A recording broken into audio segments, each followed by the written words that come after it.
Everybody Right, here is okay, right? You guys see the slides? Yes, sir. Yeah, okay, we're good. All right, so we're gonna talk about geriatric trauma. Most of you know me. If you don't, say hi sometime when you see me. We're gonna learn a little bit about what's different about the elderly trauma patient. And we're gonna talk about the evaluation and management of elderly trauma patients. It's a pretty significant problem. Over 12% of the population is over 65, 34 million people. So there's a lot of them out there. And of course, that's where most of the people have their medical problems too. Most of them are in the elderly age group. The elderly is increasing as we're getting towards the baby boomers are all getting older. And it's going to just keep going up. So you're going to see more and more geriatric cases of all kinds in the near future. It's just going to keep going up. So right now, over 65, they believe there's about 12% of the population, maybe up to 15% now.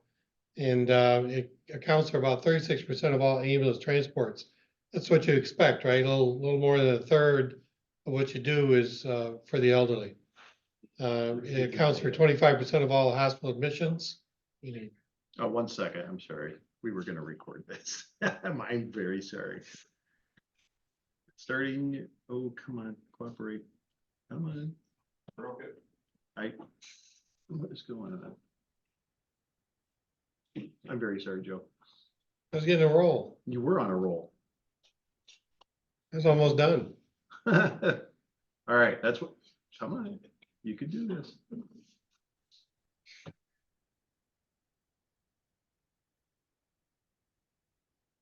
I think you're ready for it. It says stop or pause. Okay, it is gone. All right, never mind. Sorry to interrupt everybody. Was it recording all the way from the beginning? Yeah, it Okay. was probably, yeah. I think it's recorded at 6:30. It started, so, okay, we're all set. Sorry about that. Right, and about 25% of all the trauma costs are with the elderly. And they make up about 8 to 12% of all trauma patients. So there's a disproportionate amount of money spent on the geriatric trauma patients. Well, geriatric care in general, I think. And it's the seventh leading cause of death over age 65 is trauma. So it's high up there on their list of bad things. Elderly are less likely to be involved in trauma, but when they are, they're more likely to have a fatal outcome or a much worse outcome. It's the elderly, there's about 92 per 100,000 over 65 involved in trauma, where the all age groups is only about 35 per 100,000. So they're much higher risk for trauma. And even though their total numbers are low, as a percentage of their population, it's high. And 28% of the deaths from accidents are in the age group over 65. So it's a fatal problem for the elderly. So who are the elderly? We got a lot of people that are really getting up there now. So if you really want to separate, say the young old are 65 to 80, over 80 are they're old. So that's chronologic age. Physiologic age is really about how healthy somebody really is. We have a lot of physiologic reserve built into our bodies, our lungs, our kidneys, our liver, our heart. And when you start throwing other diseases involved, then we lose a lot of our physiologic reserve to the comorbid problems. Falls are the most common cause of injury in the elderly. And that's what you need to be really careful of. Any of you ever go on a lift assist call? Not a lift assist coordinating falls. That's right. There's no such thing for EMS as a lift assist. Okay, you're going to assist a patient who's too weak to do something, so you need to figure out why. So you need to get out of your head. There is no such thing as a lift assist for anybody. Okay, that's maybe in rural fire departments, they want to go help their neighbor off the floor, but that's not what we are. Okay, we're medical teams, and we're going to do a medical assessment. 50% of those fall repeatedly.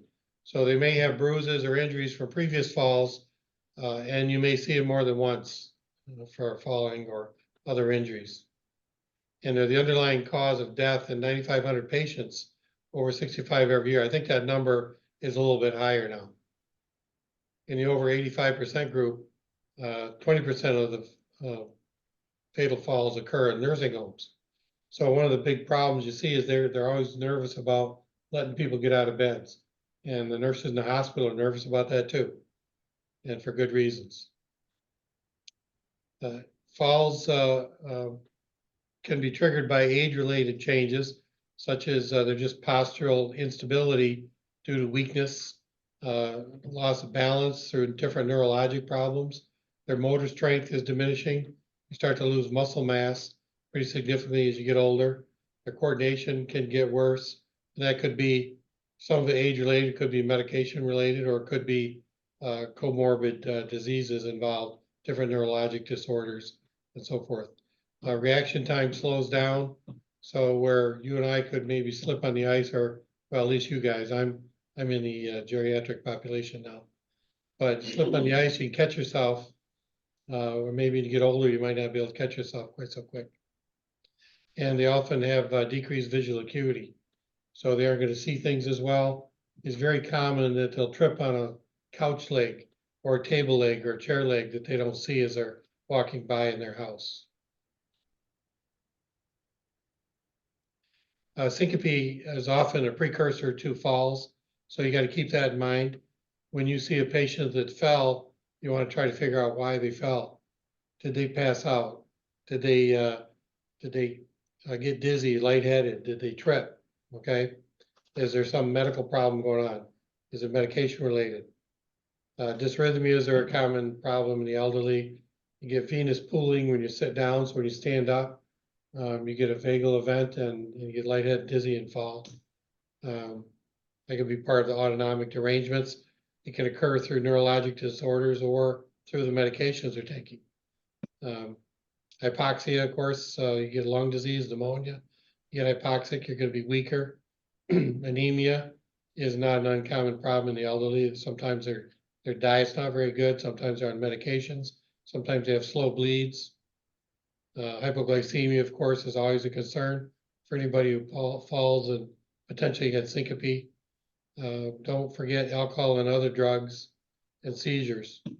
I had a patient in the ER one time, a little old lady, and her neighbor had called the ambulance because she thought she was being beat up. And when they got in there, everything in their apartment was knocked over, broken. It looked like somebody had gone in there and trashed the place, and they found her on the floor. Well, we started asking a few more questions when her alcohol level came back at about 250. So what had happened is she was just drunk and staggered and fell over stuff, and the neighbor heard everything being knocked over, and that's what she called the ambulance. So don't forget alcohol and other drugs, just because they're older. Motor vehicle crashes, of course, are a big part of trauma. Second leading cause of injury in the elderly after falls. And it's probably the most common cause for fatal injuries in the elderly. More common during daylight hours because they don't go out at night as much, and often usually good weather conditions because they aren't going to drive in bad weather as much. And frequently at intersections because stuff happens at intersections, and usually two vehicles. So they miss a light, or they don't see somebody coming from the side, or they don't completely stop. Whatever the reason is, that's where you see them. Could happen anywhere, of course, as you know. The elderly are often hit as a pedestrian as well, and that's a very bad spot for them to be in. The elderly and children are high risk for significant injuries with vehicle crashes as a pedestrian. 22% of fatalities involve persons over 65 in the pedestrian MVC category. 53% of them are fatal. Burns occur in the elderly also. They account for about 13 to 20% of admissions to burn units. They have the highest case fatality rate because their recovery is not going to be as good. There's a thing called the BOW index, which is, or BOW, however you want to pronounce it.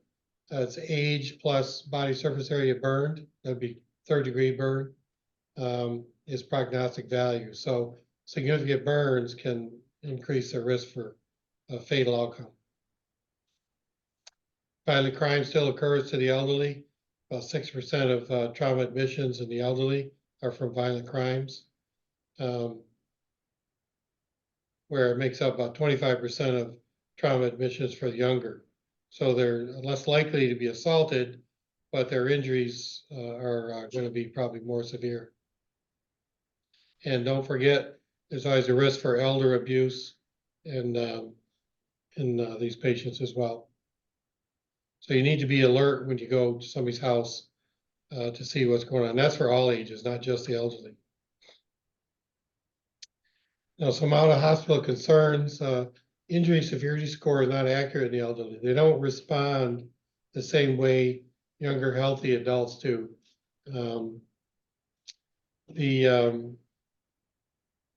What we would think for a younger, healthy adult is a minor trauma could be very serious or even fatal for an elder person. You should really lower your threshold for transporting somebody who's elderly because when you push on their belly, they could be bleeding in their belly and they have no pain. They may have significant lung disease and they're not complaining of any shortness of breath. They might actually have broken bones and they don't feel the pain. So that's not uncommon in the elderly. So have a high index of suspicion and go over them very carefully when you're evaluating. So, and you should have a low index to transport an elderly person to a trauma center. That's the same criteria as the young, healthy ones. So those criteria really go out the window. So all the above, anatomic and physiologic criteria change by age, the amount of medications they're on, and what sort of diseases they have. And I have had these elderly with, we know they're bleeding in their belly because we had a CT and they're soft as could be, and we all know blood in the belly causes a rigid abdomen. Well, not if you're old, it doesn't. So keep that in mind. So when you're taking the history, you want to know all about all their medical conditions and you want to know all their medications.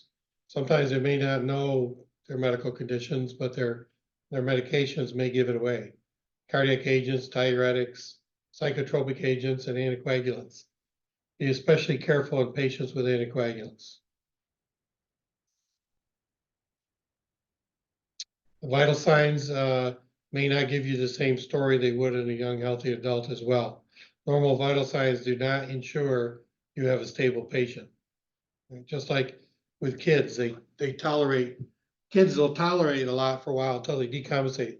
Adults just aren't responding to the stressor. So, you know, they may not be tachycardic, they may not have that pain, and they may not, they tell you they're fine, they just want to go home. Well, sometimes they probably shouldn't. Myocardium is less sensitive to the catecholamines, so it's not going to respond the same. So they may not have a normal tachycardic response to pain and injuries. So you got to take that into consideration and have a high index of suspicion. And one of the things you want to be aware of, particularly with a fall, is the mechanism of injury. The problem there is falling from a standing position and hitting their head with no signs of injury can lead to intracranial bleed. They can die from that. And they have no symptoms, they have no marks. All you know is they fell and they bumped their head. Well, 13% of those folks can still have a subdural hematoma, but it won't show up for maybe 10, 12 hours. Because as you get older, your brain can atrophy by 10%. So that gives a lot more room inside your skull for bleeding to occur before it's going to show symptoms. So 12 hours later, when they've bled enough inside their skull to put pressure on the brain and push it down and cause a herniation of the brain, is too late. There's nothing to do for them at that point. So it has to be picked up early. So over 65, if they fall, hit their head, they should be going to the ER to get a CAT scan. That's with no sign of injury. and that's with no complaints of pain and no neurologic deficit. Of course, if you have obvious signs of severe injury and a neurologic deficit, that's even worse. But don't let the fact that they have no signs or symptoms deter you from getting them to the ER, because they can still, a significant number of them can still have the bleeds that they only find on a CAT scan. All right. So much of this slide I covered already. There's age-related changes in cognition and memory. So sometimes they're gonna be demented and they can't even tell you what happened. You know, you gotta use the information around you, ask other people around for information. What happened? What did you see? Don't assume an altered mental status is because they're older. Could be from trauma, could be from medications. They often get mixed up in their medications too. So sometimes they'll take 2 or 3 times a dose of medicine that they're supposed to, and that can be one of the problems. They have a lower incidence of the epidural hematomas, which is the arterial bleeding, which usually causes symptoms fairly rapidly, but they'll have a higher incidence of subdural hematomas, which is a slow venous bleeding. Because of the increased space in the skull, the bridging veins get torn when the brain gets shifted around and knocked around. So that's how just a bump on the head can tear one of these small veins that under low pressure system, it's going to bleed slowly, it keeps bleeding, and you know, that blood builds up and builds up pressure over time. So over 65, even minor head trauma can lead to serious problems, and particularly if they're on anticoagulants. But even without anticoagulants, should have a high index of suspicion here. Cervical spine injuries also. The elderly can actually fall from standing position and fracture their cervical spine, and they can have significant complications from that. They more frequently will fracture their odontoid, which is the hangman's fracture, than younger, healthier people do. 20% of C-spine fracture in the elderly are the odontoid, where 5% of the younger population.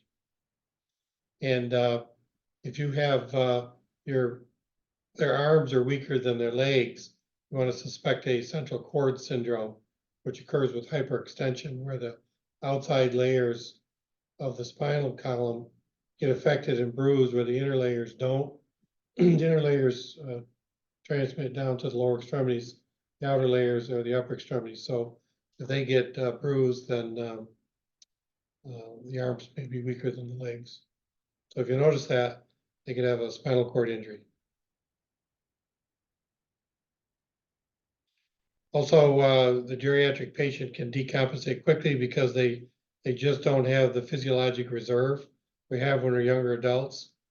Rib fractures can lead to you know, all kinds of problems, not just the pain and splinting, which will diminish their ventilatory capacity, but they can get pulmonary contusions with that too. If they broke ribs, they could easily be bruising their lungs as well.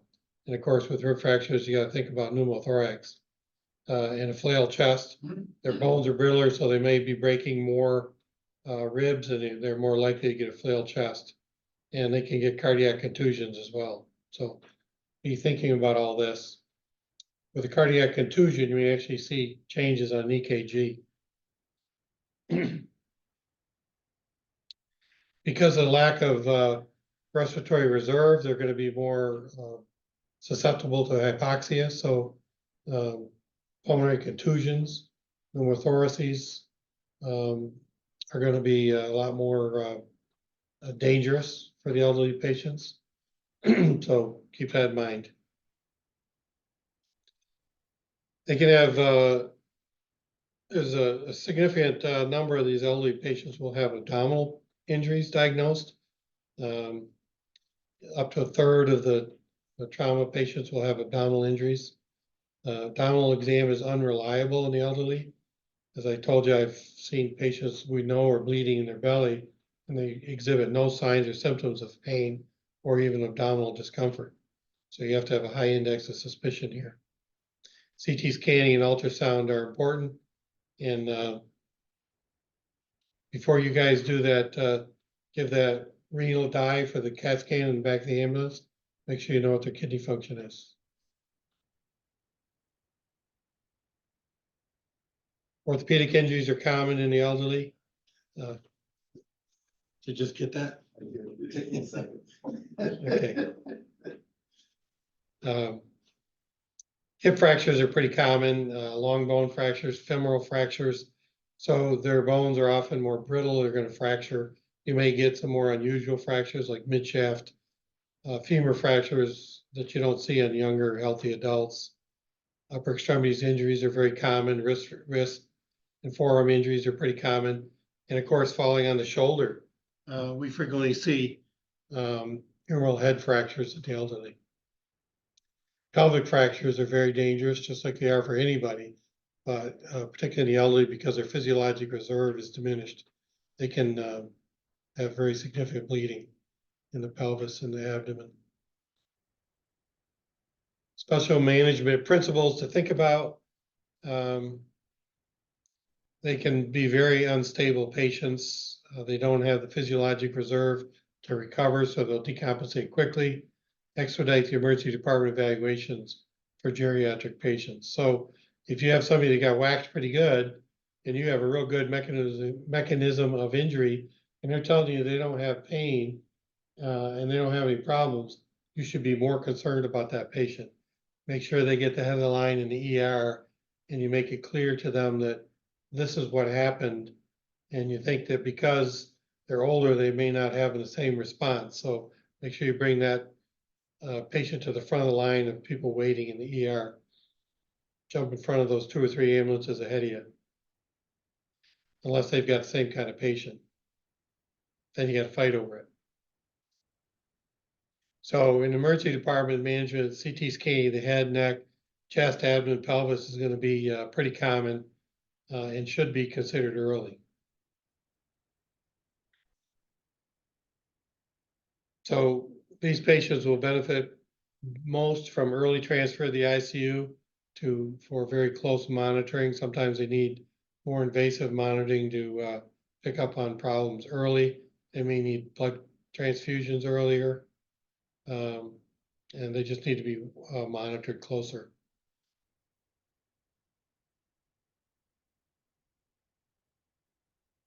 All right, so this part really isn't for you guys, but you know, usually patients that fall go home if they don't die, and then you may see them again. So one of the things you can do for them when you see them in the home is any older patient, let's say you go for another cause, is just take a quick look around and see if you can help them with some home safety advice. You know, make sure that their chair legs aren't sticking out. They don't have slipping area rugs. Just look for safety cords crossing the floor, anything that might trip them up or be a visual hazard for them as well.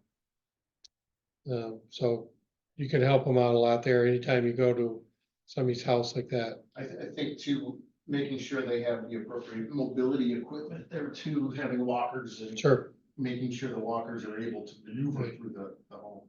A quick look around and you can offer some good advice that'll help them. Maybe it'll help prevent a dangerous fall for them. So, all right. Does anybody have any questions? Jordan, are you on there? I am. Do you have anything to add before we go into questions?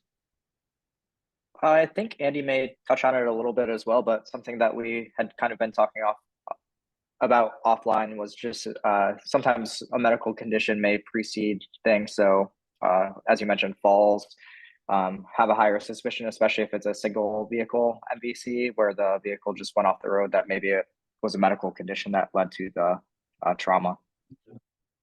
Yeah. Okay. Good. Thank you. Yeah. What's your question? So I just had a question in there. You mentioned the decreased myocardial sensitivity to catecholamines. How does that affect the compensatory mechanism related to that? Well, the catecholamines control the heart rate. So let's say you get a stress response and the cortisol and adrenaline is being pumped into the bloodstream. That's going to increase your heart rate. But if your heart is less sensitive to those stimulants, then you're not gonna see a tachycardia. So you watch somebody and their heart rate goes up, you know, they're in pain, or they're scared, or they're decompensating somehow, and it's a compensatory mechanism, right? Well, they're not gonna have that compensatory mechanism, because they're not gonna respond to those catecholamines. And then may be slower to respond to hypovolemia too. Yeah. Right, because that's gonna be a stimulant for those catecholamines, the adrenaline and the cortisol, the stress hormones. So that's how that works. So I think to a lot of us, we see that blood pressure goes down, heart rate goes up. We might not see that heart rate go up so fast. Right. And you look at it too, if they've got a pacemaker, if they were chemically controlled for a read, you Yeah. know, all that kind of stuff there. That's right. That's right. So a lot of patients with pacemakers are beta blockers that prevent their heart rate from going up Yeah. at all, and the pacemaker is their only stimulant for the heartbeat, heart contractions. In that case, you're not gonna see a difference of anything, so you really gotta, what are the tools you have on the rig that can give you some feedback fairly quickly on a patient's cardiac output?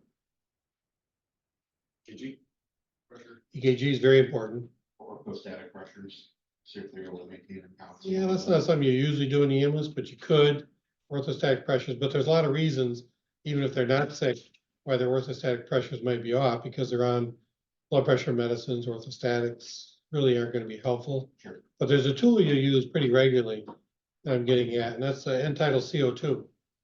So where's the CO2 you're measuring is exhaled CO2, right? Where does that CO2 come from?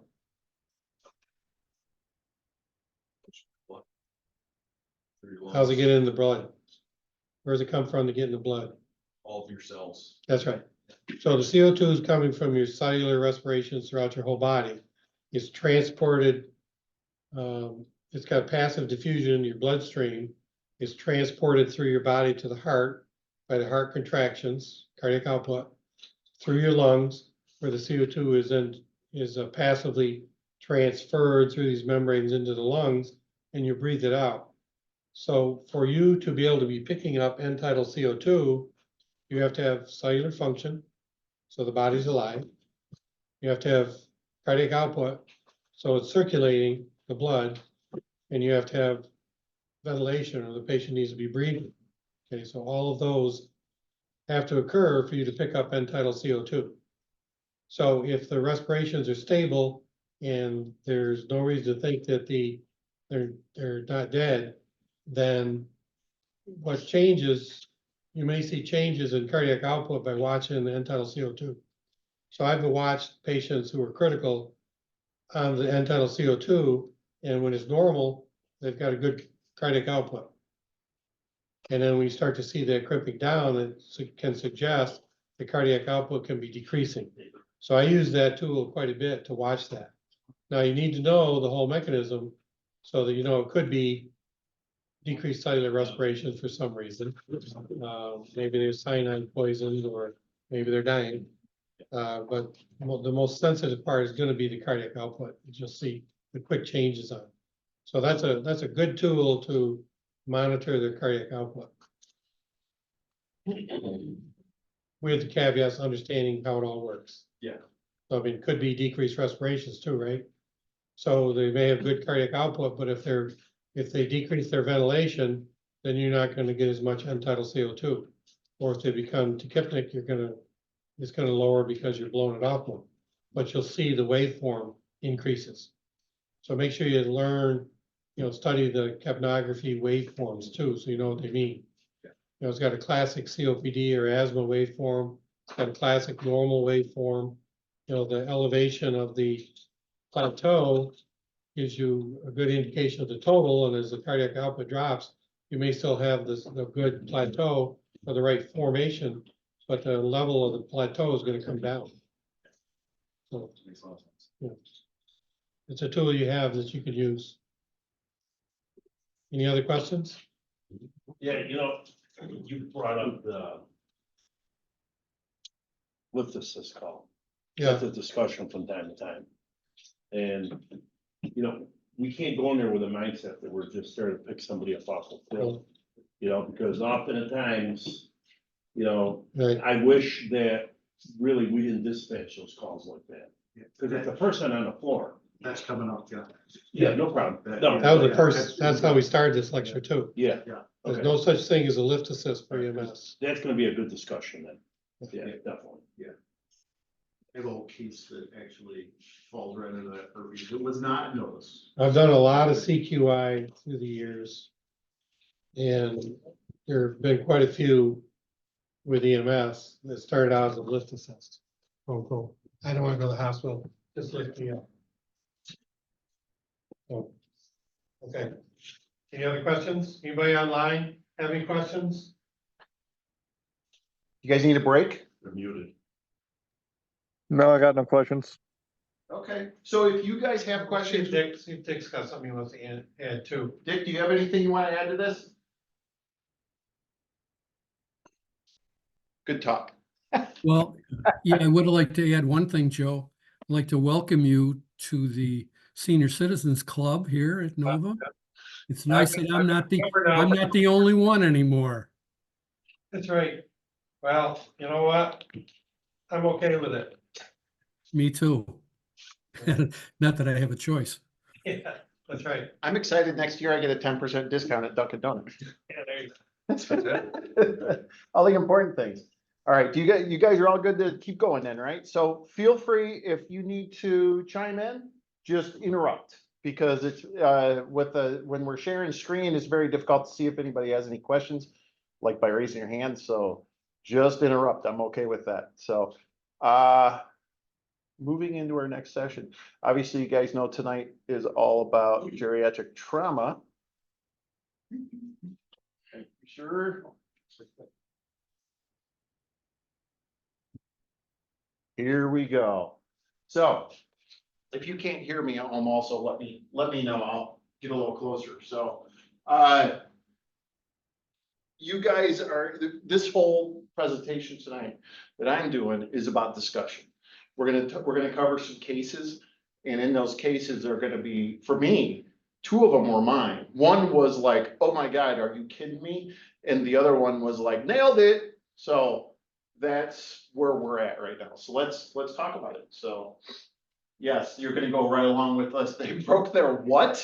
They broke their what? So you all get in there. So let's just watch this for a second and think about the mechanism that's actually occurring with this patient. The unwitnessed fall at the nursing home. So think about what that mechanism just happened to that lift assist that you just went to at the nursing home. What did you see just happen to that patient? What did she hit? Her bottom. Her head. On that was backwards. Great, so Oh, landing on her butt. So what injury is she potentially gonna have? Pelvic. Pelvic, Sacrum. sacrum? Hip. I'm connected to. What was that online? I said the hip. The hip? She could have any kind of spinal injury as well. Sure, compression, right? That compression injury. And then she hit her head too on the way back down. So she needs to go to the hospital. It's not a lift assist. She needs a good, solid assessment to find an injury. That's our goal. So here's our story of our first call. An 82-year-old male was found on the floor. Yes, I know that was a female, but this is the actual call. In front of his wheelchair in the dining room at 6:30 in the morning. This is in their house. He was alert, but he doesn't know how he ended up on the floor. He is acting normal to his norm, secondary to slight dementia. So he has a little bit of dementia, usually is right, but he does have, it is common for him not to recall short-term memory details. His only complaint is pain with palpation to a very small abrasion to his occipital head. He is adamant about not being transported. He doesn't have, the only reason that you were able to find that he has any pain is because you pushed on it. You're like, oh, okay, not a huge deal. So this is our vital signs. Are you guys concerned with those vital signs? No. No, you can unmute at home and just yell out some answers too. Not really concerning with the vitals, right? So here's the EMS crew was obtaining the refusal because he says, I don't want to go to the hospital. As they were as they were doing it, his daughter arrived and convinced him he needs to go to the hospital. Keep in mind, however, this crew had literally only been there for 15 minutes. So they ended up, because the daughter showed up, transporting this patient BLS to St. Joseph's Hospital. So St. Joseph's Hospital, let's look a little further into it. This is his history. Is anything of concern in his history? He has high blood pressure. He has AFib. He's a non-insulin dependent diabetic. Dementia, his CHF, is the meds. Anything concerning with the meds? Xarelto, right? So if he bonked his head, he has an injury on his head. We definitely need to go, but you know what? Just the mechanism of an unwitnessed call to a dementia patient has short-term memory details. We don't know how hard he is. Get him to where he needs to go. What time did he fall? He doesn't know. Neither does the wife. So what do we do? Metoprolol is also concerning on there, which is gonna block his ability to show tachycardia for stress. Sure. Say the blood pressure was what, 148 on. Heart rate of 60, so the heart rate is 66. Right, it's gonna control the heart rate, it's gonna control the blood pressure, so he's not gonna be able to have a response, so. That kind of medicine prevents you from using the vital signs. If they're normal, to say they're normal, you know what I mean? If they're abnormal, they're still abnormal. But because they're normal, doesn't mean there's not a problem. Sure. Now, let me tell you, if you're on a beta blocker like metoprolol, you try to walk up a hill. How's that work? I don't know. I'll tell you, it doesn't work very well. So, moving right along. So, all right. So we looked at them. We're concerned definitely about the Xarelto, but we're also concerned about that beta blocker that's potentially hiding vital signs, right? So, other way, Andy. Okay. So what did they find? What do you think they found at the ED? Don't let the picture give it away. So he had a subdural hematoma. Because he had a subdural hematoma, they sent him over to upstate for the specialized care that they give there, right? So the patient was treated and he observed in the hospital, but he was discharged without any deficits. So it was a small subdural, they let it absorb. St. Joe's decided that it would be appropriate to send him to an appropriate facility with those services. Given this presentation, is this an appropriate patient for a BLS transport or ALS transport? Without knowing this? Yeah, Without knowing that, knowing what you had up to that point. ELS. All right, let's talk, this is where the suspected, this is where we suspect, we gotta use that, be the detective, but we also have to have a high level of suspicion when it comes to geriatrics. So, first of all, should this call have been handled differently than the EMS crew handled it? Yes. Just because we talked about it and we saw the results? Well, Think no, about it, it's if like, you what had did that we call. even describe the patient, like he didn't remember when he fall, and he don't even know how long he's on the ground, so you don't even. Well, wait a know. minute, he has dementia though. That doesn't matter though, you don't know what caused the fall. That's actually one of the reasons you should. You have dementia and you don't have the ability to remember that. So we're gonna assume that you can't. So nice, nailed it. I also So think that 15 minutes on scene is a little bit too short for a refusal. exactly, that's the point. Her crew was like, I help him up. Cause this right here, lift assist. They went into the mindset that this is, oh, it's just a lift assist. We're gonna help this guy up to do it. So is there such thing as a lift assist? Now, really thinking back, when we talk about why we get called to a lift assist, where is the patient when we do a lift assist? We're not helping a patient to go into the bathroom to use the bathroom. We're not helping a patient to go from their car into the house. We're helping lift the patient. So where is that patient? For ground. In the back. Exactly. So there's a mechanism, right? There's a mechanism that they could potentially be injured. And knowing what we know by what Dr. Markham just talked about in the last presentation of the ninja effects of an elderly person of not being able to complain of their pain, or maybe they don't have pain. That's why we need to be highly suspect of an injury. So there is no such thing as a lift assist. There's a mechanism of injury. That's an injury. That's a potential injury. We need to treat it as such. We need to assess them on the floor Don't cause more injury on a patient that has a mechanism. If you miss that just by helping them up, that's boo on you. We shouldn't do that. So What is this is just dispatch information. Right. That's not accurate. Back in the day, we went in there guns blazing with that attitude, and look what the data has shown over the years. We'll talk more about that. And can I just add too? Yep, that's the point. There's also too, we're finding out that number of crews, when they're dispatched to these lift assists, they're going in without the stretcher. That's right there, their mindset. Not right. Yeah, they're going with the appropriate bags or anything. They're on the floor, they can't get up. Every time you are dispatched, your mindset should be you're going to make contact with the patient. You're going to do a proper and complete assessment, and you're going to transport them to hospital. There should only be a few instances where that gets interrupted. Yeah. That should be your mindset. That's what you're going to do. That's why you're there. Okay, it's not, can we dump this call? Can we talk them into going to see their doctor instead of us taking them in? That's why you're there. You're there to assess them, intervene where needed, and transport to the hospital. Okay, and they should really be fighting you and have good reason to not go to the hospital for you to not really work hard to avoid that sign off.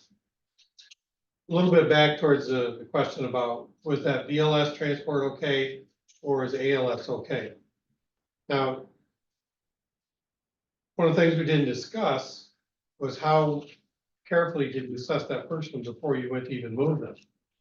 Okay, the elderly, even a small fall like that one that we saw, they could have a cervical spine fracture. They could have broken their shoulder, their humeral head. They could have a hip fracture. They could have any number of other bones. Wrist fractures are very common in a fall like that. So you got to make sure you go over them head to toe. And so you really know what you're dealing with. And you can't do that in 15 minutes. To get all the information, get your PCR started, get your information, look through all the meds, talk with the patient and the family. That's not a 15-minute call. Before you move that patient, you have to consider them as a trauma patient. That's what this lecture is all about, is to lower your index of suspicion. Okay? They could have all of those fractures. The whole point of both of our lectures tonight is about not saying you going into a call and says, oh, we have to not treat a lift assist as a lift assist, we have to treat it as fall because they told me so. It's for you to understand the potential of the injury and believe in that and change a mindset. Potentially it's out there. And we're going to talk about the mindset in a minute, because if you have that mindset, you're not alone. You're not alone. There's a lot of that mindset, but we'll talk more. In a case like this, if you ALS them, you're not wrong. Yeah. You could have a discussion, reasonable discussion to say, well, we're really only 10 minutes from the hospital. Maybe we should just BLS this patient. But if you're the paramedic on that rig and you feel that you've proven they're stable for BLS, you should be the one back there with them, continuing to reassess. And then don't leave your medic back there, your EMT. Okay, because there's a lot of potential here. And I think if you get them to the hospital without any complications, 9 out of 10 times, you're probably gonna be okay in that situation. But do you really want to take that chance? So can I just add? Yeah, absolutely. That's the point of this. So, we've got places here like Park Rose Estates and Morgan Square Senior Apartments that we go to. I'm not gonna say every day, but we're there a few times a week. And this is a very common call. And, it could be a medical alarm too. That medical alarm could be the reason why you're going there. And often we go there and they're accidental trips. But if we go in there with a mindset that, hey, this is probably accidental, you could walk in there and find somebody on the floor.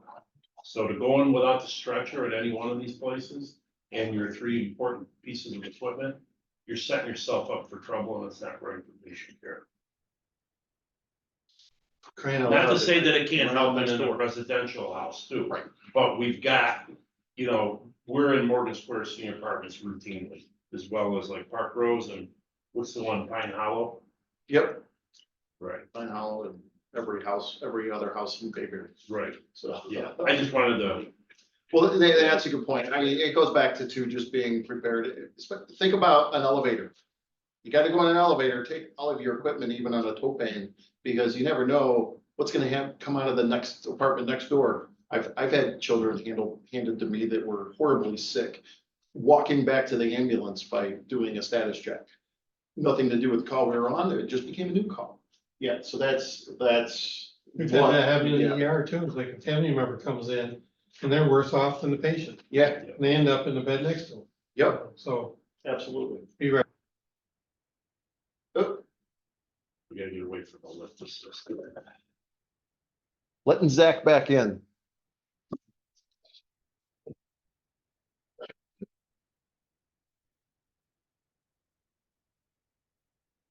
Zach, welcome back. So, all right, cool. So are we suspicious? We gotta think about it. Are you suspicious enough to the mechanism that happened of an injury happened? So be aware, be aware. So, and I briefly touched on this, but do you think this is a large problem in the health field? Or is it just isolated to EMS, this mindset? You know, you look at the nursing home staff that are constantly dealing with this and helping the patients, helping their residents, so on and so forth, that they're just as burnt out and complacent as we are. Exactly. Well, how many times do you see like when you go on the calls and they've already thrown them back in bed or whatever they do? And it's Oh, yeah, like- we had to call you because of the house. Yeah. it's Yeah. You know, like- They're already picked up, put back in bed, tucked in for the night. Okay. That's great. Go to the house. Thank you. So, and it goes back, do you think it's an issue in the emergency departments? Having that mindset? Oh, geez, you brought it up for what? Right. Yeah. Why'd you ALS them? Why'd you ALS? You know Why'd how you those bring it RNs here? are. We got RNs on the line here. They're right along with it. you ALS that patient? Take them out the pen. So we So actually you get it have, from the ER docs too. So that's exactly right. That's Or exactly it's him again, or her again, Yeah. Yeah, right? exactly. Literally, I brought in one person yesterday that had stroke symptoms. And they're in there doing the CT scan, and they're just like, she comes in here all the time and it's never. in. Yeah. Okay, I'll do a CT Like, well, I'm scan. like. Why are you I'm gonna telling do you. that? So, all right, so then it goes back to, are we biased towards the elderly because of maybe who they are and like, oh, it's just a fall? Are we biased towards that when it comes to falls? I think about that. You can, I think everybody maybe has been on a call or knows somebody that have been on a call that 2 hours later, we're going back to that same one and you're like, oh God, what did I miss? Or, oh God, what did they miss? So that's a real thing and it's not isolated to anywhere.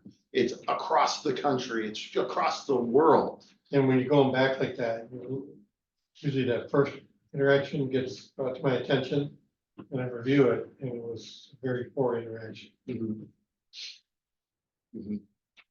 And you're gonna get, whoever the next crew is that goes in there is gonna get an earful. All right, so. Here's my nobody's perfect story, because this is me. This was my call. Is that you on the left there? No, that's deep. No, that was me after the fact. This is the, oh my God, oh my gosh, elderly people are ninjas. This is what we were dispatched to. A Bravo response to Oswego and Blackberry. Dispatched to a minor damage MVC. The elderly driver and his wife initially didn't even complain of any complaints. Here's the story. So you were called to a low speed MVC on Oswego Road. 92-year-old male was driving a sedan when a car pulled out in front of him in front of Bayberry Plaza. He laterally impacted or T-boned the other vehicle as he was moving forward, so a frontal impact for him. You see minimal damage to the vehicle. He is sitting sideways in his seat with his feet out the door, sitting on the ground. His 88-year-old wife is seated in the passenger seat. You do note that the airbags did deploy. So Here's the details of that 92-year-old male driver. For being 92 years old, he was pretty darn fit and pretty spry. He was very alert, and he had no real distress. No real distress. He was complaining, maybe my neck's a little stiff and my back hurts a little bit. Okay, but he doesn't appear to be in much pain or discomfort. He recalls the entire accident, and he keeps repeating, I am not kidding. Call me a lawyer, call me a lawyer. He said that every 30 seconds. So, yes, call me a lawyer. That's the giveaway. You're a lawyer. I'm a lawyer. Thank you. I was waiting for it. Vital signs. It's starting to sound like you're gonna have to call an India lawyer. That's what he just did. Yeah, okay. Got better vitals than me. That's it. But one vital sign on there was actually a little concerning, but could it be with what just happened? He's got an accident. Probably a little anxiety, A especially. little when you start anxiety, calling but the lawyer. respiration's up there a little bit. Okay, 97%. Okay, still pretty all right. His only food meds are Coumadin for AFib and lisinopril for hypertension. Coumadin. He takes Coumadin. Yeah, we didn't have a head injury though. So our initial assessment reveals pain in the cervical area, but not midline initially when we did this at the car. Also, he had some lumbar pain in the area of the lumbar. The patient was non-specific about really where that pain was. So what else? So what do? We put a C-collar on him. We carefully inline stood him up, sat him back down on because he was already halfway out of the car in a sitting position. So we stood him up, sat him back down on the stretcher. In the ambulance, reassessed. Now, yes, we did find he had pain midline. He had a collar on, and then also in the lumbar area, but we didn't really find any deficits, so we didn't find any deformity, just pain, and it wasn't significant pain. It was just a little pain. The patient doesn't express any further complaints, so we take him BLS to CIO. Appropriate? Okay. The 88-year-old female, we called for mutual aid for this patient because we need another ambulance. The patient appears healthy, fit, and alert. They were a very spry couple. They were very cute too. They held hands when they were crossed. She is still seated in the passenger seat with her seatbelt on. She's guarding her right chest and complaining of pain in her ribs, especially when she breathes. So she's guarding it, but she doesn't look horribly uncomfortable. Due to the multiple patients, we called mutual aid. They came in. She was taken ALS due to the nature of her pain and location, because it was a chest pain kind of thing. And she had a little complaint of dyspnea by the time we got her in the ambulance. They also went across. All right, so here's the ED findings. You guys sitting down? You ready for this? He had a fractured C2. There you go, hangman's fracture. Yeah. There you go. He had a fractured L1. Holy moly. Look at that. Yeah. He contused his spinal cord. What weakness was he expressing first after hearing the first half of the lecture? His upper extremities. Literally, I was like, I don't know if you saw me over there going, oh, because yeah, that's exactly what he was doing. This is after the fact. This is at the hospital with his mouth. He fractured his sternum. He fractured his sternum. We assessed this man. We did what we were supposed to do. He had no complaint whatsoever of his sternum. He contused his mediastinum. Really? Are those actually pictures? Is that his actual X-ray? Yeah, we took it on The our sternum? iPhone. We took it on the iPhone, like it. All right. No, absolutely not. I don't have any of that follow-up information. Okay, I was gonna say, that's a pretty significant displacement. Yeah, I didn't feel that. Is that normal? Yeah, it's normal. No, he literally, I have no idea how significant the fracture is, but it wasn't significant for him to have pain here. So he had no specific complaints to suspect that fractured sternum or a bruised mediastinum. Come on. So from Kraus, they're saying, oh gosh, we can't handle this here. This is a trauma. We sent him to upstate.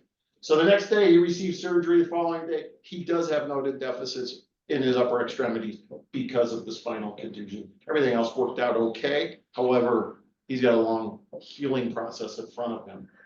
So So there's a couple issues here, right? there is a lot of issues here. There's distracting injuries, so that you can miss a cervical spine. You already know that in younger adults. You can miss a cervical spine because they have distracting injuries someplace else. But the other big thing here is those airbags are no joke. They're explosive. And that's enough. Did you have a subdural too? This one did not. So you get your head jerked back quickly with an airbag at that age, you could have a counter coup injury and have a cerebral bruise too. Okay, you bruise your brain, or even tear a bridging vein and get a subdural hematoma. So that wouldn't be unlikely here. Fortunately, this guy didn't have it, but it was enough to fracture his cervical spine with a hyperextension injury. Okay, so that was those airbags are no joke.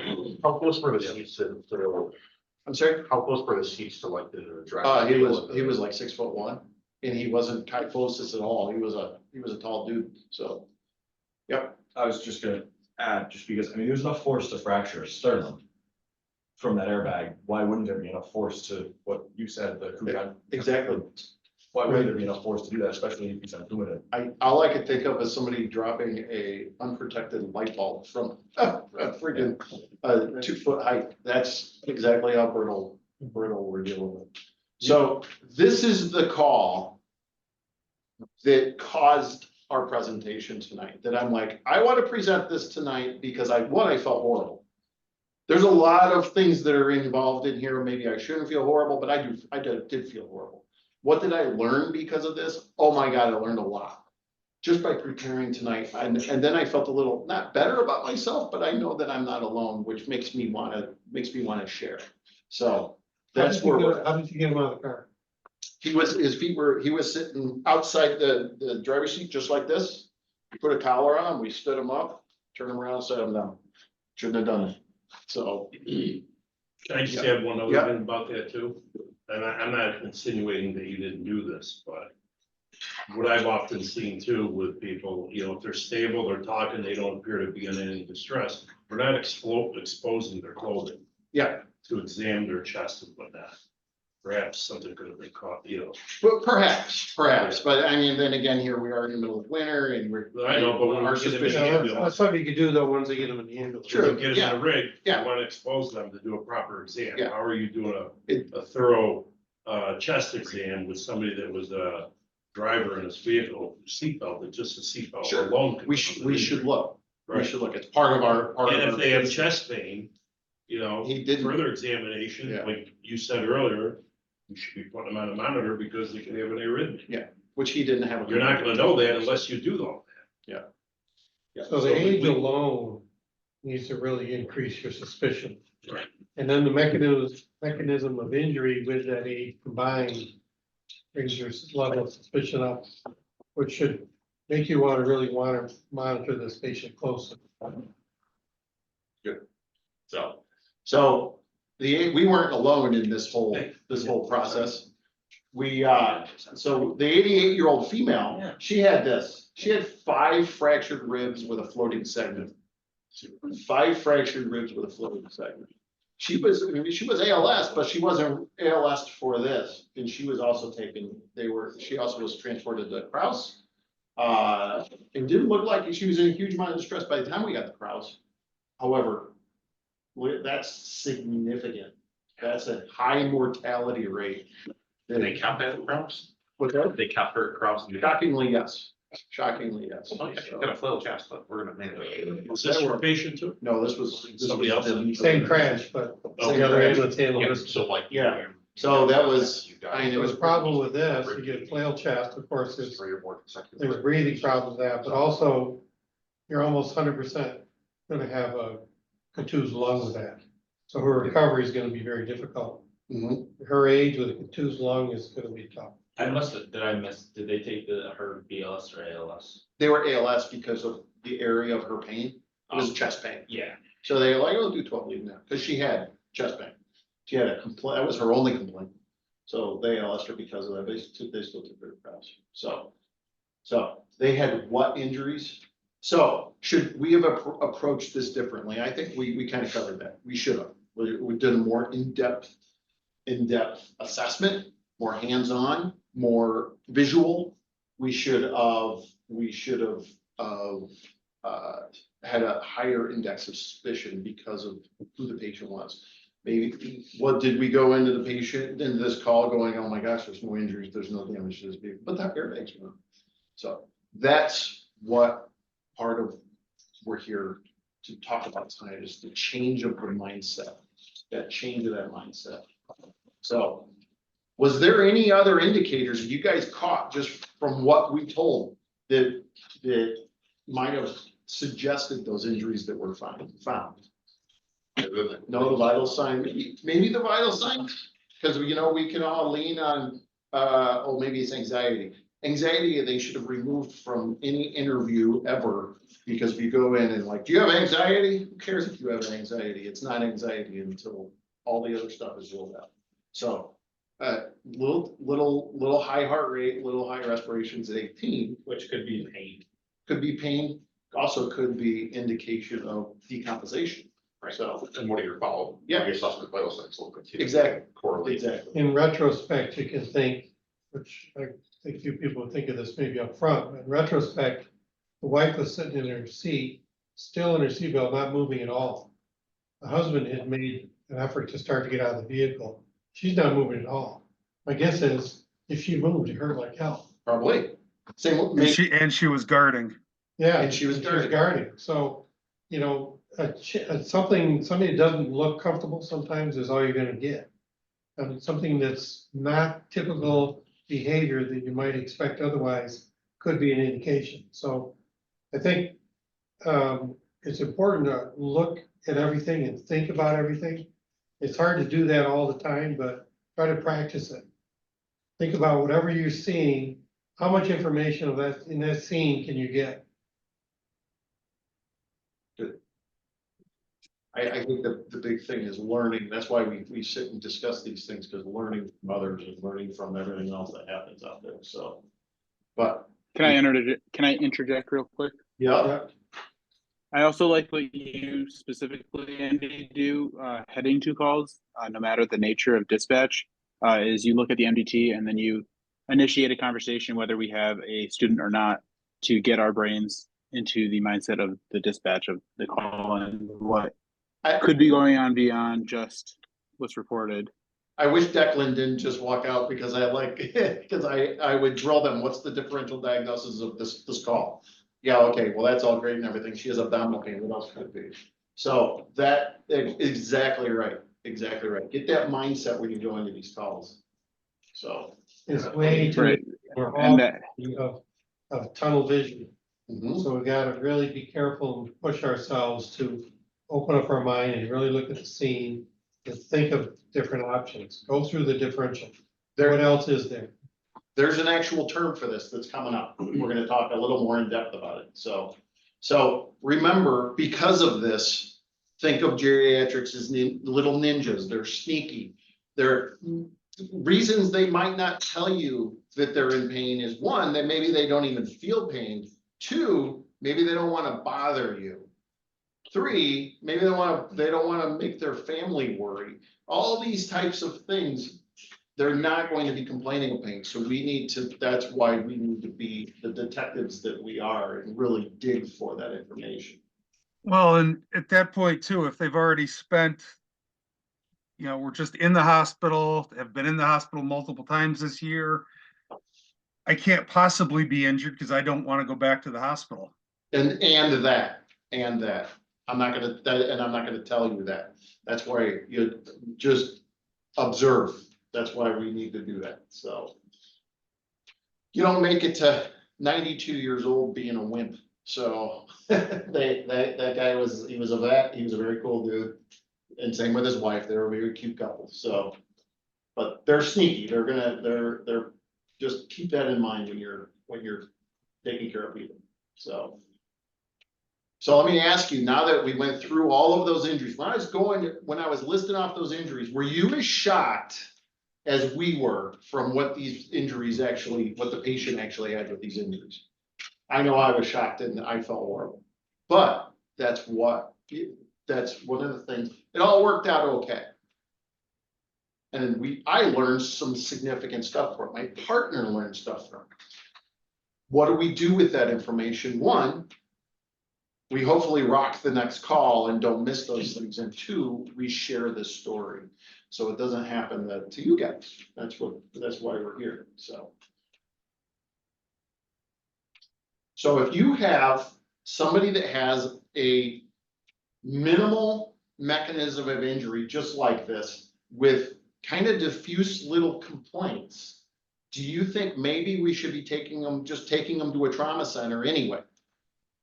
What is your thoughts on that? I always think it's a good idea. Even if it's just like a small, like falls, you still can take the trauma center. Small little minor injury, trauma center, it can't hurt.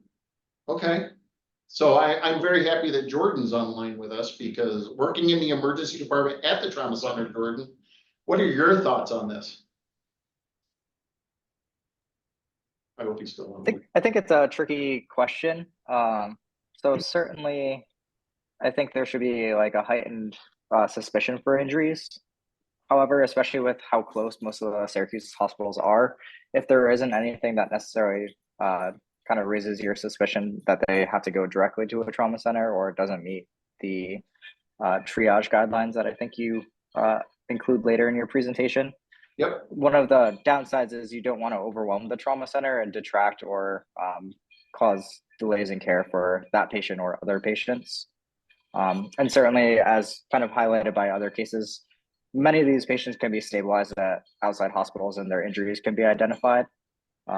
If you brought all of these patients to a trauma center, a lot of them may not necessarily have these injuries. These are just cases that kind of stick out. Yep. And I think that mindset falls true when you're deciding ALS versus BLS too.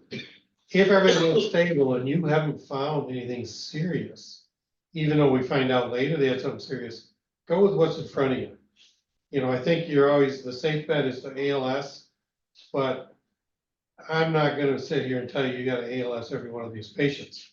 You gotta make a decision based on what's in front of you, what do you see, what do you feel, and how you feel about it.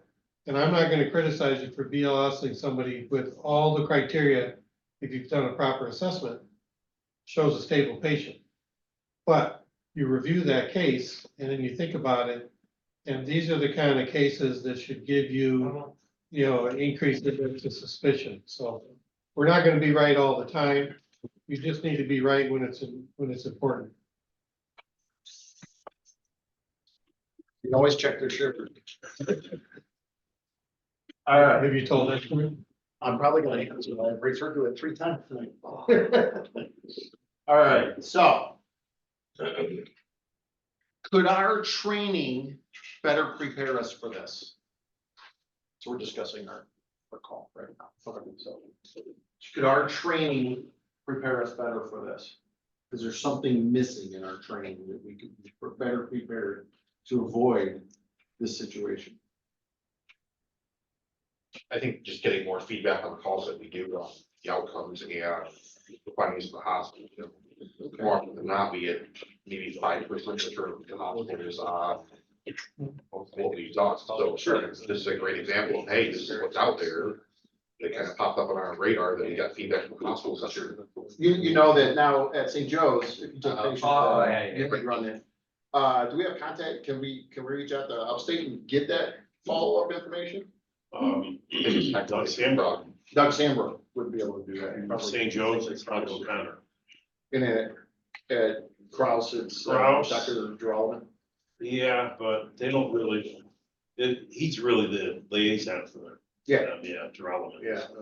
Being proactive is gonna be He's your very best way proactive. though. So when you go back to that ER, ask them about that patient. Sure, right. And if you have somebody that you're really thinking about, write their name and stick it in your pocket. Yeah. You know, or copy your PCR and stick it in your pocket, so next time you're there and you meet the doctor or nurse, say, hey, what happened to this patient? Yeah, Dr. Drallman is awesome too. He's actually heard I was gonna do this. And he used to be a paramedic. Yeah, he heard I was doing this, and he's like, you know, let's I say, isn't he still a paramedic for Jordan? So, yeah, So, and remember, community's upstate too, so they would be Yeah. Doug Sam. So I personally, like you, I think could fall off, but I think our training could be a little more, we could target our training a little better. I think the other thing, Andy, Yeah, what's up, Bill? with the training is addressing the compassion fatigue. Sure. That, you know, we get so many runny noses, stub toes or whatever, that I think that feeds into that whole notion that, oh yeah, this is just a lift assist. Yeah, I agree with that. That can be, and it goes back to complacency. And that's where I think if we up our training game, that we're all here for tonight, I think that is going to lead us down a better path for this. Comes down to self-discipline, and we're all guilty of this, whether you work in an ambulance or an ER, it happens to all of us. So keep an eye out for each other too. You know, remind your buddies that, hey, you know, maybe you ought to spend a little more time with that patient, or, you know. Good. I agree with Bill on that. And I think that goes to what Zach was saying about pre-briefing on the way to the call too. Yep. You can talk each other out of getting into that mindset. Yeah, a good example, Andy, I don't know if you talked about this prior to me rejoining the call. The call you and I with Dan had up at Planet Fitness. Oh, yeah. Hey, hold the thought on that call, if you Will wouldn't do. mind. Yeah, no. That's why I didn't want to. Yeah, definitely hold the thought on that call, because we're gonna talk Okay. more about that call. So. Alright. One of the things that I was able to do with help of Michael Connor is collect some information from St. Joe's. St. Joe's is not a trauma center. They're not a trauma center, but let's take all of these calls are over 65 years old. There's like 300 pages of this. These are the calls that were brought to St. Joe's by EMS. Look at some, can you guys read that okay? You guys see that at home okay? Yeah. Yeah, so check a look at some of these injuries. Closed fracture of multiple ribs on the right side. Initial encounter, this is MVC. Surgical strain.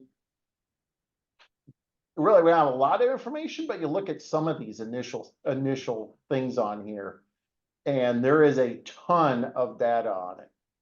And I think one of the things that we like head injury, all sorts of this. I could literally, I should print half of this out and just make it available to you, because I spent probably a good 30-40 minutes going through this, and a lot of the trauma stuff that I found in here was pretty shocking. So yeah, so just so you know, this is not Nova. This maybe a couple of them are Nova, but this is all these patients they're receiving by all of the EMS in the area are coming to the hospital. I mean, just that first one alone, by happenstance happened to be that call. So yeah, so it's not an isolated thing to one little tiny agency.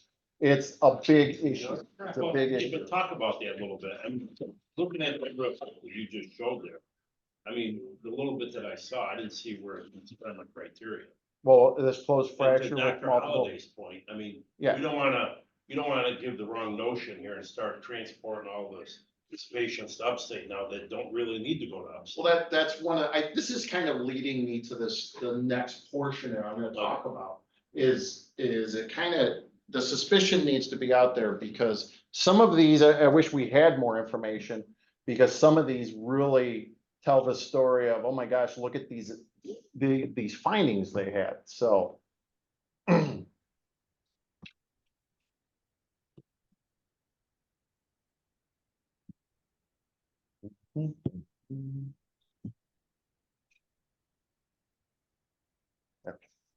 There we go.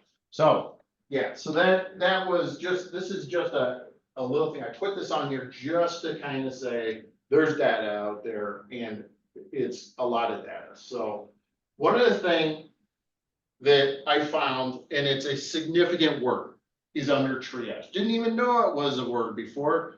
The first time I saw it, thought it was a made up word. It's not a made up word. So from reading through the studies I read, I found that this has been, we've known this for a long time. The studies go all the way back to the early 2000s. Few of them are from the late 19s. So we've known about this. So worldwide studies agree on this. So let's look at a couple of these studies. So under triage in older trauma patients, is it a national phenomenon? So reading through all of the data, we find that the factors, higher odds of being under triage were increased by age, the female gender, and fall-related injuries. Fall-related injuries. Under triage, these are the patients when they're under triage, they go to a non-trauma center. They go to a non-trauma center. So they're finding a very high incidence of this. Conclusions? Over half of significantly injured older patients are not treated at level 1 or 2 trauma centers. That's a study. When I look through the studies, there's hundreds of these studies. Hundreds and hundreds and hundreds. Some of them perhaps are biased, some of them not. However, they're out there. The impact of under triage should be determined to ensure older patients receive trauma care at an optimal site. That's the conclusion of this particular study. Other study. So geriatric trauma is the demographics that come along with it, especially when related to mortality. This was a kind of eye-opening. Ties in Dr. Markham's first presentation that he did. Cervical spine with deficits have had a 47% mortality rate. This data was from 2021, 2012, excuse me. At the C2 level, 44%. Proximal femur, pelvic ring, clavicle, distal humerus, 24%. What's not on here is multiple rib, more than 3 rib fractures that I read in another study had over 50% mortality rate, depending on the type of care they receive. So if somebody's at Oswego Hospital or Oneida Hospital and they stay there with these types of injuries, that's an issue. The reason that's important, they have the right people managing these people with known injuries. Like say you get a flail chest, you're gonna get a pulmonary contusion into that. Their fluid status has to be monitored very, very carefully because you can flood their lungs quickly and put them into pulmonary edema if you're not careful. So that's why, it's okay if you go to different ER and they identify the problems, but then they need to have a conversation with the trauma experts in your trauma center to see if they would be better off being transferred for the trauma care. So the initial workup can be done anywhere, but sometimes the aftercare is where you need a little more expertise. This data isn't reflective of just the EMS. This is actually reflective of patients that stayed in the non-trauma center. So, all right. So, under triage of elderly trauma patients to state designated trauma centers is another study that we found. They found that 65 years and older are under triage more often than younger patients. 49% of the time they are, compared to 17% of the younger patients. So response in surveys when they found, why is this happening? This was done up in Massachusetts. Why is this happening?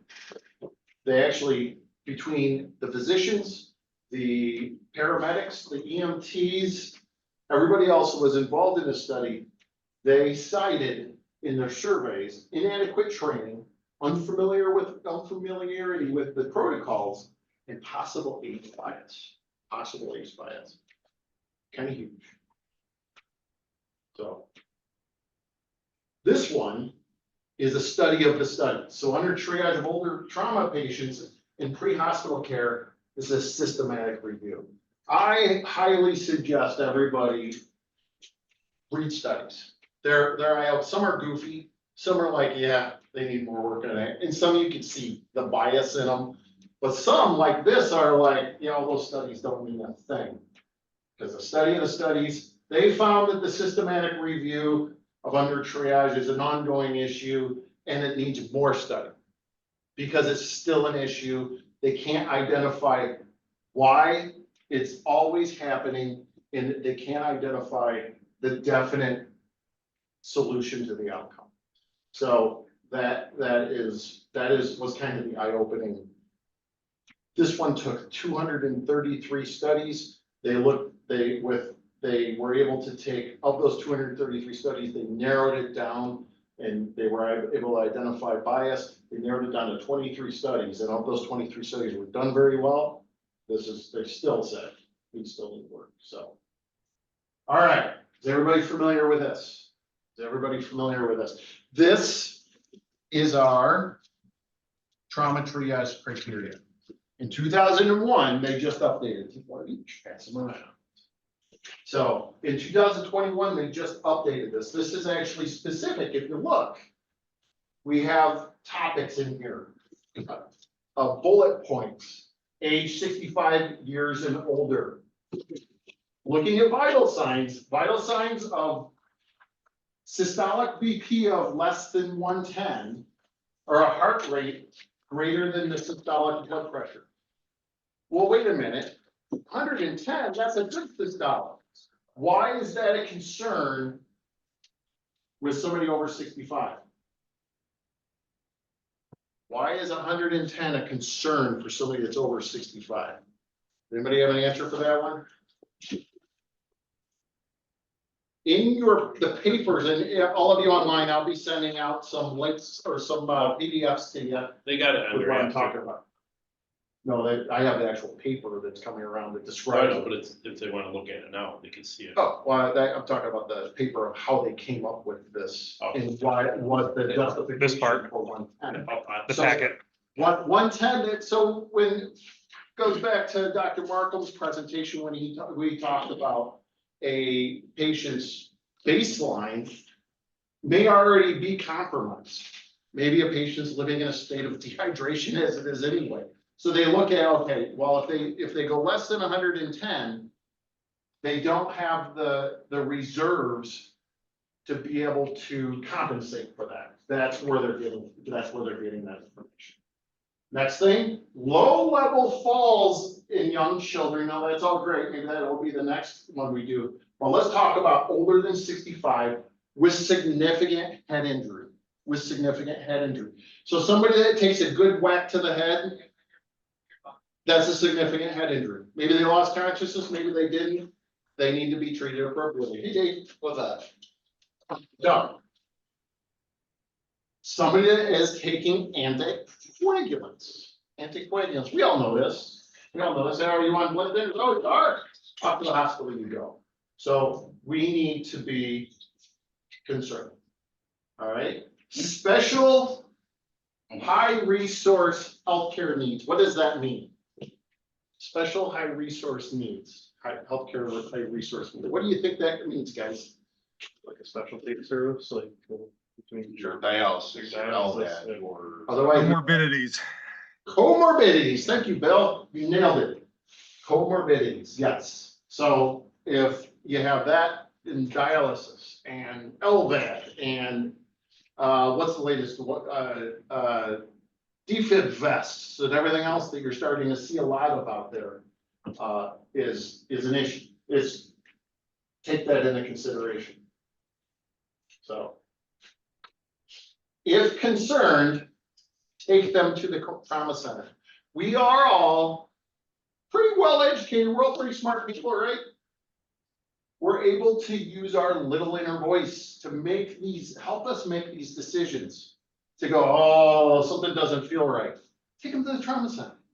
What are they going to do? Like, why are you bringing the patient here? Because my little voice told me to. Then maybe that's your answer. That's okay. I would rather that than the alternative. Now I say, well, if you're asking this information, why don't do a CT? Don't treat the patient like you're going to end up doing. That's why I thought that. So, all right. Last case. This is out of order, I know, but let's look at why it's out of order. So we're dispatched to Planet Fitness to an elderly man that fell off his treadmill. Is you guys already just hearing this, or you have a heightened suspicion? The story is that. Yes. Excellent, excellent answer. You're dispatched to Planet Fitness for a 90-year-old male who fell. Bystander state the patient appeared to be finishing his normal routine on the treadmill. He then turned and stepped to the back of the treadmill.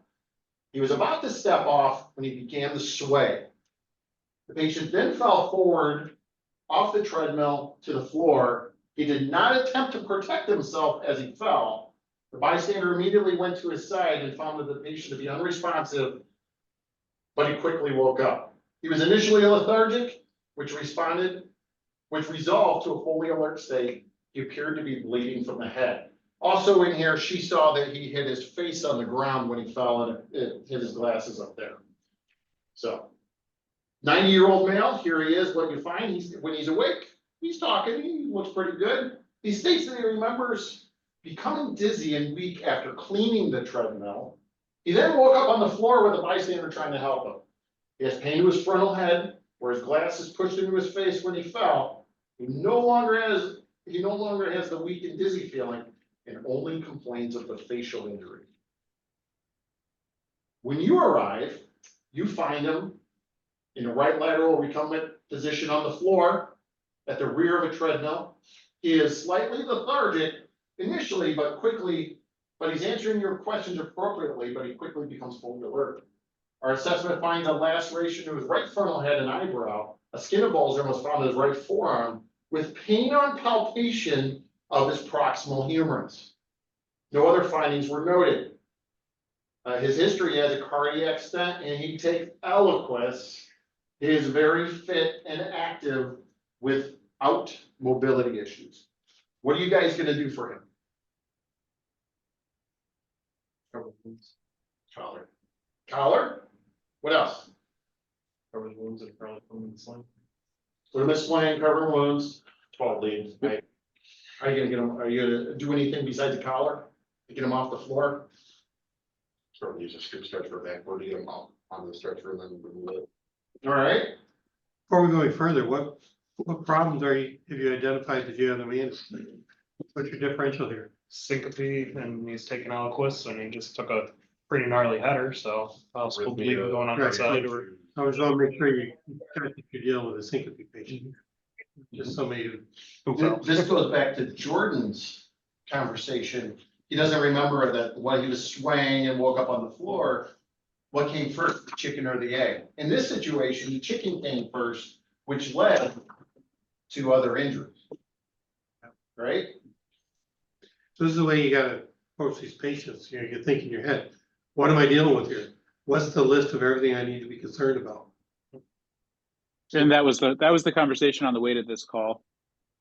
Good. Yeah, because then Sparky with me, and I'm like, differential diagnosis, Sparky, what are you gonna do? Elderly trauma. This is about four or 5 weeks after the car accident that we just talked about. What are you gonna do? So now we're talking about this. We've learned. Well, I've learned, because I was the one on that. So, vitals, you concerned with anything in the vital signs? pressure's a little high.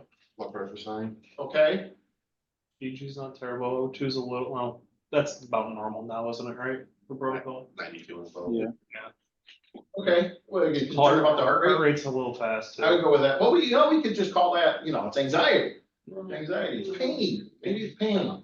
Could be a pain. Or it could be. He all- just got done working out. Just got done working out. So, or it could be all the other things that aren't those things. That's, never jump to conclusions because it always gets you in trouble. So, the path to the hospital, this is what we're doing. Though the patient had no neck pain, you apply a C-collar because he doesn't remember the incident. So he also has what? Distracting injuries, right? You immobilize his right arm with a sling and a swath. You move him to the stretcher with inline to manual immobilization and the use of a scoop stretcher. Nailed it. And then he was removed from the scoop once he was safely on the stretcher. So due to the suspected loss of consciousness, you ALS this patient.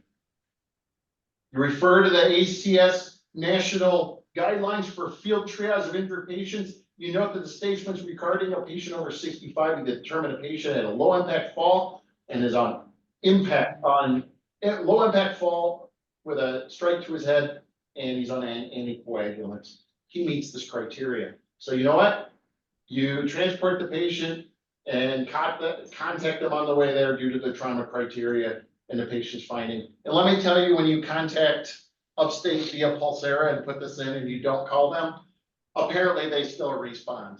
And then they say, hey, would you mind calling next time? Sure, Upstate. Well, we weren't happy to do that. I was very impressed that Pulsera did it. So when we got there, we were greeted by the whole trauma team. They rocked it. So what did they find? A subdural hematoma. Ooh, that's not his subdural hematoma, but it is a subdural hematoma. A fractured right proximal humerus. Direct trauma team intervention and direct specialty care intervention led to positive outcome with aggressive assessment, testing, specialty care, and treatments. So this guy did good, and I took what I learned and I took how I felt because of that call, and I did something with it. I reminded myself, and I learned, and I had an increased index of suspicion because of the mechanism of injury and his complaints. And go, well, he rung his bell, he's all right, we could take him to Kraus. No, he met the criteria for that. He met that criteria for that. Right, so, makes sense? Now we talk about the studies that we saw that they're national problems, international problems, as one of the studies actually found. This is across the board, the problem of undertriage. So is it an attitude? It could be. So can our attitudes be changed? What is the deciding factor in this patient's treatment and destination selection? For you guys, when you were reading through this, when you were hearing what was going on, what was your deciding factor of, you know what, this is a trauma patient, we're gonna go to the trauma facility? What do you guys think? Chime in on The one. head injuries, Injury, of. the head injury and distracting injury to the shoulder. Okay, good. And Mechanism. could this potentially been handled by a different hospital? Sure. Theoretically, yes, they could have stabilized him, but I think the trauma center was ultimately the best choice for the patient. Sure, if we took them to a different facility, what happens? They'll probably be get done with their triage and then send them out. And then having an increased treatment time, You have increased intervention time. So us being the detective and paying attention to these things is detrimental to this patient's care. So, all right. Why do these factors differ so strongly from the other patients we talked about tonight? What happened with this patient compared to the other patients we talked about? What was a new factor in here? Education. And that's why we have to be the student. When we wake up in the morning and when we go to bed at night, we gotta have our thinking caps on, we gotta learn. Always learn something every single day. Outcomes data is one of the best ways to learn, so it is important for you to try to follow up and find out what happened. And then if you don't understand it or you never saw that before, look it up. Talk to your colleagues about it, teach each other as you go too. Don't just wait for a lecture like this, or give it to us to put together in a presentation, because if you didn't know something, guarantee you half the other people you work with didn't know it, if not more.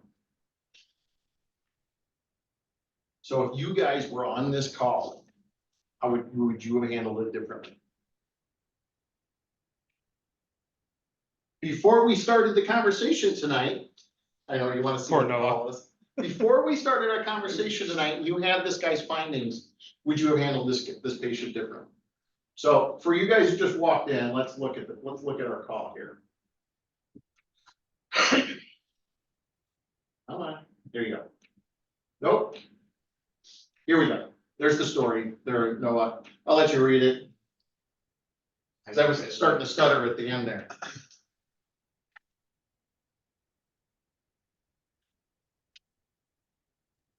So is there any? I think unfortunately a lot of things that you have to consider and it's, again, unfortunately, you have to put this into that, but as Bill was stating, crew fatigue, whether or not this is the first call of the day, which for us it was, or if it was the 12th call and it's now pushing you into overtime, and you're getting out 2 hours late. Is that going to affect the mentality of the crew going into this, or are they going to just refresh when you get the call, have the discussion, go into it, what are the possible injuries that could be compound to this patient, and then treat them appropriately, which is what we did. But the other factors are, is it the crew going into it with the right mindset or not? Well, and then do you think doing more training, having these conversations in a group like we are, can help avoid that? I do. In my opinion, yes. And then also having the discussion on the way to the calls, opening that line of communication between you and your partner. Yeah, yeah, and those that you're on the same mindset, and because maybe one of the crew is like, it's another call, we gotta go do this, and it's gonna rock it. And your partner might be, man, I'm exhausted, I haven't even had my peanut butter and jelly sandwich yet. I'm tired. You guys have this discussion, you're on the same mindset. You're on the same mindset. So that's actually a very good point, because we're only human. We all get tired, but we need to remember why we're here. We're responding to somebody's emergency. We're responding to somebody's bad day. We need to take that and do something about it.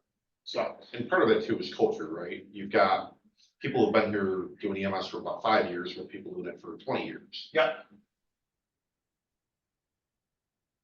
So we want a culture that our community expects. Our community expects us to have integrity, to show up, ready to do the job every day, and they expect us to do just as well with our last patient of the day as we do with our first. And that comes to self-discipline and integrity, and that's what we count on all of you guys for. In the health field, whether you're, no matter what level you are, whether you're a secretary in the ER or a paramedic or a doctor or a nurse, doesn't matter, PA and P, we all have to have that integrity. We all have to have that self-discipline to make sure that we pull our pants up and get out there and do what we gotta do. Because they're counting on us. And just imagine how bad you'd feel if you let yourself down and miss something. literally why we're here tonight. Yeah. Because I did let myself down. Not for that reason, maybe not, I don't know. So that was why we're here tonight. We all have those days. Was that involved in that? No, who knows, but what can we do when we have days like that is improve the other days. So here we are. So we are getting here to where we need to be, but we still have a very long way to go. As we saw that very last study I showed you, they don't have a solution. They don't even know the true cause of this. They've interviewed responders and respondents to their surveys. They found that maybe it's training, maybe it's bias, maybe it's, Zach and Bill brought a good point. It's burnout. We don't know. We need to find that reason. And I think by us sitting here having conversation is the perfect start. So, worldwide studies have showed that this is a worldwide problem. Like I said, new data today supports the old data that under triage is a huge issue. National criteria leads to national standards. So the criteria I just passed out with the paper that describes how the criteria was developed is a start. It's where we need to live by that. So this is not an isolated problem in EMS. This is also in emergency departments in the hospitals, other healthcare facilities, nursing homes. Everybody maybe has a little bias towards injuries. Hence I picked the patient up and just put them back in bed. Then they called 911 because we had to, because it's under our policy. What do you mean by bias? When I'm saying when we look at an elderly person. Treat old people different than you treat young. Yeah, maybe that also, or maybe taking a bias and not looking at the elderly person, just looking at them in the same lens as a person your age, opposed to a person His age. Hi. The silver fox. There you go. All right, so what can we do? And it goes back to why we have to remember why we're here. We're here for our community, We're here for each other. We're here to take care of the patients or a person on the worst day of their life. That's why we're here. What's difficult here is, a lot of what you do is routine, so it's easy to fall into the routine. And you maybe get one out of 10 of your patients has something interesting and you have a good finding on it. And maybe 1 out of 10 of those, you actually did the extra step and found something that somebody else didn't see. And you did great. That's the reward side. It's a small part of what we do, but you've got to go looking for it with every patient. Because if you miss something, you've missed it. Would it be worthwhile eliminating these for the adult and the pediatric one and put them back to race? We could, they're in our apps. They're definitely in our apps. If I'm on a trauma, odds are I'm not using the phone for a little bit. Potentially, yeah. A good thing, reading that too, and I could verbatim tell you every elderly thing on there, so, because it's, yeah. Oh, Dave, Oh, there's a stack of them. There's a stack of them around here somewhere, so. Give them the. Yeah, if you want to hand them the paper too. So we definitely should be changing our approach, how we go about this, about how we're looking at the elderly and how we're dealing with geriatric trauma. Even the stubbed toe, we gotta change our approach. So our population is growing. You heard some numbers that Dr. Markham threw at you. I don't know if that really sinks in. In 1990, can you guys read that? A little dark on the screen up I there. can't read that. I'll have to read it over here. So in 1990, it was estimated that by 2050, 40% of all trauma patients would be 65 years and older. This isn't new. This is what Dr. Markham just said. What does this mean to you and me? You'll be retired with them. Oh, listen to this. We'll be one of those patients. Listen to this. Are you ready for this? In 2050, I will be 81 years old. You ready for that? Some of you in this room will be standing in front of the other future of EMS, sharing your experience and your knowledge. I'm gonna be old. So. After your 30-year career.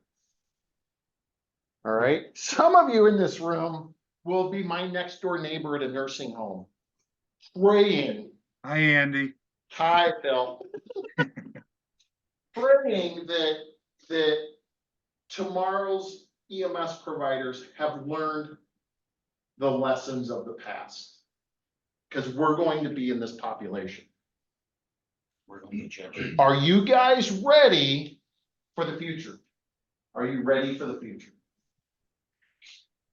If I have ever taught you anything about being a paramedic or an EMS provider, I have said sometimes all you have to do is make your patient smile. You're nervous, you can't do this, just go make your patient smile.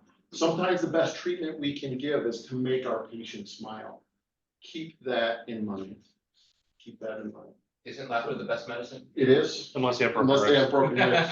And it's excruciating. Yeah. So, good. You have anything else you'd like to add? Just stay in the game. I think that's the big thing. Where the education is only good if you use it, so just gotta stay in the game. How about you, Jordan? You have anything to add? I think you kind of hit on it earlier, but I think there's a lot to be taken away from like reflecting on calls and kind of getting in the proper mindset before. And even when things go well, there's probably opportunities for improvement, and continuous quality improvement shouldn't be seen as punitive. So there's always something for all of us to learn and to teach each other. I think we've definitely tried to move that philosophy here. It's not punitive, it's about learning. So, if we see somebody makes a mistake, own up to it, tell us what you were thinking, what you're doing, and we'll educate you and train you the best we can. Because if you did something because you didn't know, that's our fault. But if you know something and you did it wrong anyways, then that's your fault. So we're always ready to train. And speaking of training, this question has actually been presented to you before, didn't really get much of a response. So I'll present it again. We do this monthly. And we don't want to talk at you, we want to talk with you. So why don't we cover topics that you want to cover and that interest you and that concern you? So we can do that when it comes to healthcare, when it comes to our treatments of patients. So what concerns you? What do you want to do? What do you want to learn about? That's the question to you right now. What do you want to do? We'll make it happen.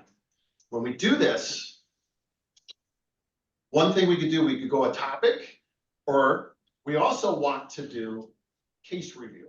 So if you have a cool call, or that call that broke your heart because you could have done better, let's present it. Let's talk about it.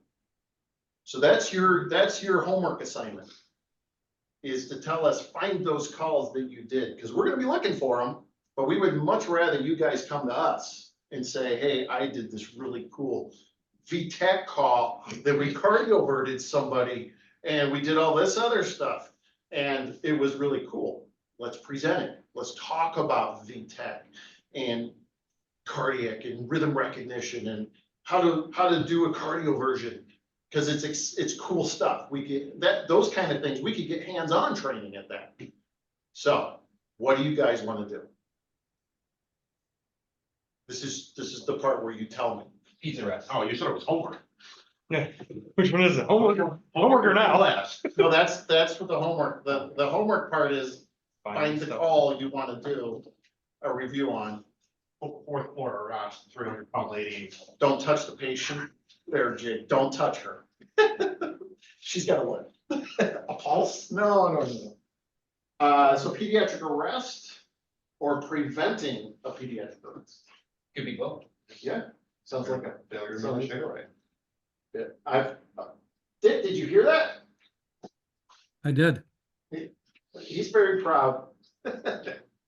All right. So pediatrics, that's a great one. We could do OBGYN stuff. OBGYN stuff. I don't think we nearly cover it enough. We don't. Trauma resuscitation. Yep. Post arrest, No, like like, pressures, fluids, the whole, the whole. okay? All right. Luckily for us, we don't do many of these calls. However, unluckily for our patients that we will eventually have, we don't do many of these calls. So we should cover this. We should cover this. How about procedural labs? Is there any procedures you guys like to work on more? Maybe just doing IVs, intubations? Needle decompression. Needle surgical decompression. Airways. Needle decompressions are easy. We do is take the youngest